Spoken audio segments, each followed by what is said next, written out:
जय श्री महाकाल दोस्तों, कैसे हो आप सभी लोग। उम्मीद करता हूँ अच्छे ही होंगे।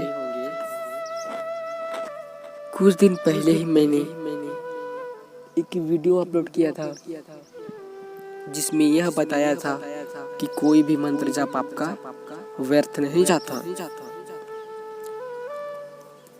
उस वीडियो को मैंने हटा दिया है। कारण यही है कि उस वीडियो में वीडियो क्वालिटी अच्छा नहीं आ रहा था और कुछ जानकारियां हैं जो दे नहीं पाया। इस बार उसी टॉपिक के ऊपर दोबारा बना रहा हूँ। इस बार एक साधक के जीवन में घटी सच्ची घटना के आधार पर बना रहा हूँ। हमारे दादा गुरुदेव के एक शिष्य थे, बहुत अच्छे शिष्य थे, जो एक बार प्रातः काल गुरु मंत्र जप कर रहा था। अपने कक्ष में साधना वगैरह कर रहा था, तो उसके कमरे से एक देवदूत का परछाई नजर आया, जो उसके कमरे के खिड़कियों के माध्यम से प्रवेश हुआ और कमरा का वातावरण ही बदल गया।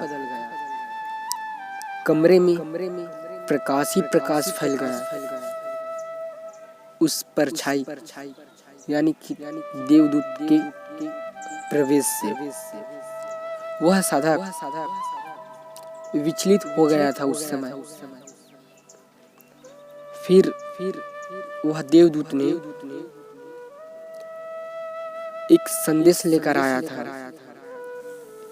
जो दादा गुरुदेव ने उसे उस साधक के आज्ञा दिया था। उसे यह आज्ञा दिया था कि तुम माँ भगवती त्रिपुर सुंदरी का साधना करो। वह साधक संदेश को सुनकर, उस आज्ञा को सुनकर बड़ा ही खुश हुआ और वह साधक प्रसन्नचित्त होकर वह साधना के लिए जुट गया और उसने एक चरण में यानी कि एक पुरुष चरण में 6 माह लगते थे।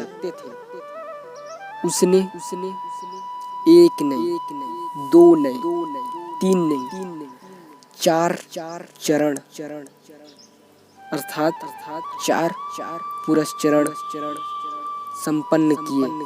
फिर भी उस साधक को एक भी अनुभूतियां भी नजर नहीं आया।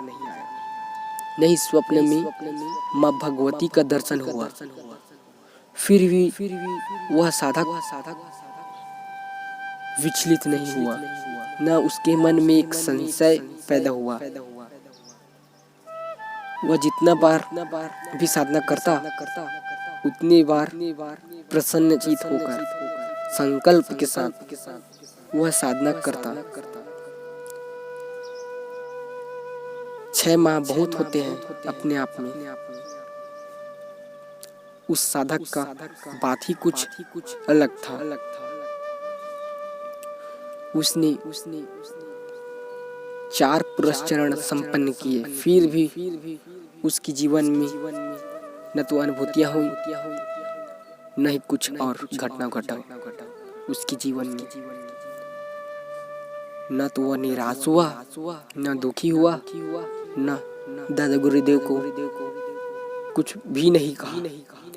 साधना करता ही रहा।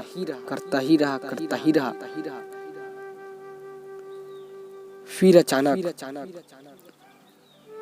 उसने 5वें पुरस्चरण कर रहा था। बस एक ही दिन बाकी था। उसके पांचवी पुरस्चरण में सफल होने के लिए उसने वह रात भी बड़ा ही धैर्य के साथ हिम्मत जुटाते हुए उसने वह साधना संपन्न किया। मगर इस बार वह साधक बड़ा ही हताश और दुखी और अंदर से पूरा टूट चुका था, क्योंकि वह बहुत ही समय से माँ भगवती का दर्शन के अभिलाषा से कर रहा था, मगर उसकी इच्छा पूर्ण नहीं हो रहा था।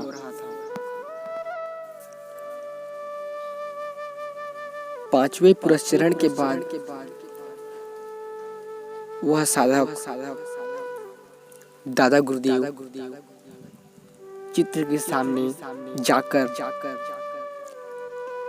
फुट कर रोने लगा और यह कहने लगा कि हे गुरुदेव, क्या मेरे जीवन में कोई सिद्धियां नहीं लिखा? क्या मेरे इस जन्म में अपने इष्ट का एक झलक भी नहीं देख सकता?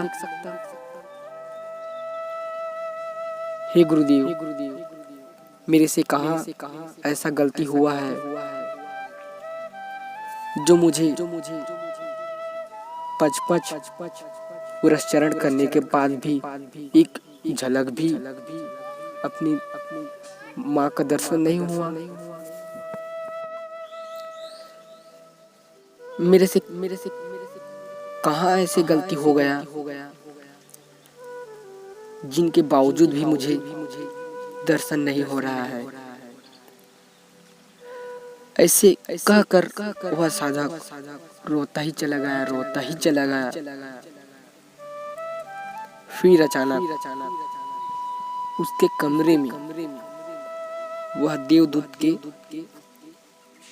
परछाई का प्रवेश हुआ। क्या देवदूत ने उस साधक को कहा और उस साधक को माँ भगवती का दर्शन हुआ और वह देवदूत क्या बताने के लिए दोबारा उसके कमरे में प्रवेश किया था?